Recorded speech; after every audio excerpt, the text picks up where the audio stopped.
Hello everyone, welcome to Baba motivational. यार जिंदगी में अगर कुछ करना है ना तो जिद पालना सीखो। अगर तुम्हें लगता है कि तुम्हारे पास किसी चीज़ की कमी है और उसी वजह से कामयाब नहीं हो पा रहे हो तो याद रखें ये कहानियाँ।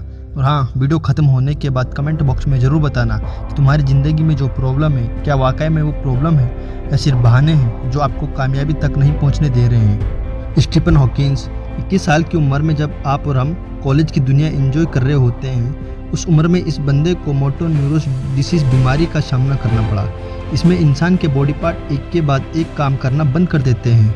डॉक्टर ने यहाँ तक बोला कि यह ज़्यादा से ज़्यादा 2 साल तक जिंदा रह पाएंगे और धीरे धीरे इनके एक एक बॉडी पार्ट ने काम करना बंद कर दिया और इन्हें व्हील चेयर का सहारा लेना पड़ा।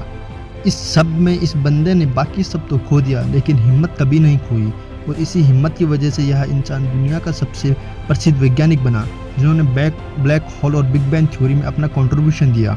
ये बंदा ना तो चल सकता था और ना ही बोल सकता था, लेकिन फिर भी इस बंदे ने दुनिया हिला दी। यही वह पागलपन है जो हर किसी कामयाब बंदे में होती है। यदि इतनी मुसीबतों के साथ ये बंदा कर सकता है तो मैं क्यों नहीं।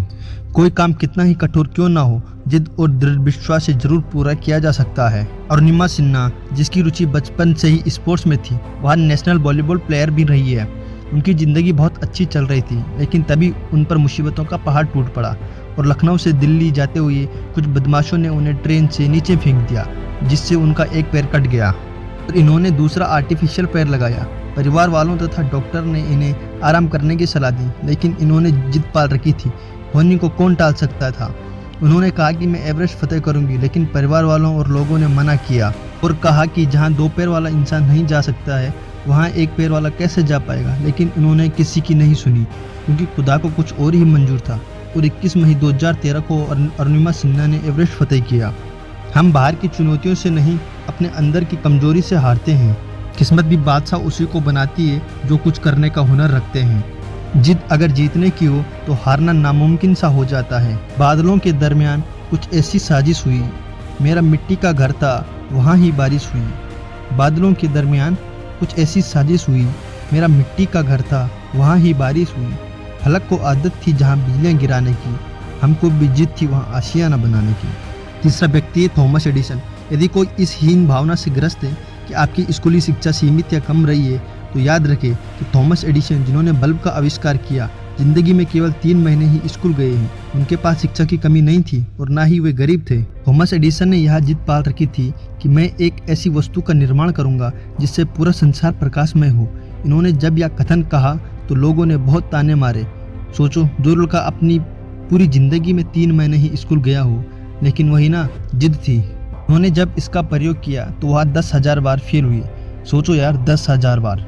अगर इनकी जगह कोई दूसरा व्यक्ति या आप होते तो आप 2-4 हार में ही हार मान जाते, लेकिन इस बंदे ने 10,000 बार प्रयोग किया और उस प्रयोग से सीखता रहा और अंत में उनका प्रयोग सफल हुआ।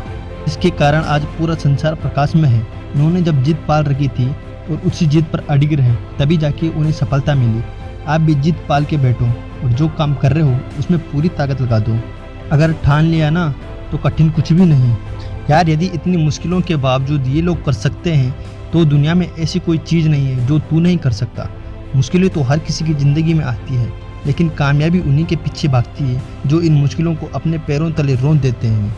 यदि आप सोच रहे हैं कि आप किसी मुश्किल की वजह से कामयाब नहीं हो पा रहे हैं तो यकीन मानना दोस्त, यह सिर्फ बहाना है।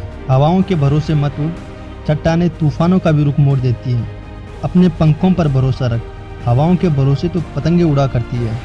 अगर वीडियो अच्छी लगी है तो वीडियो को लाइक करें, शेयर करें और चैनल को सब्सक्राइब करें ताकि आने वाले अगली वीडियो का नोटिफिकेशन आपको प्राप्त हो सके। धन्यवाद।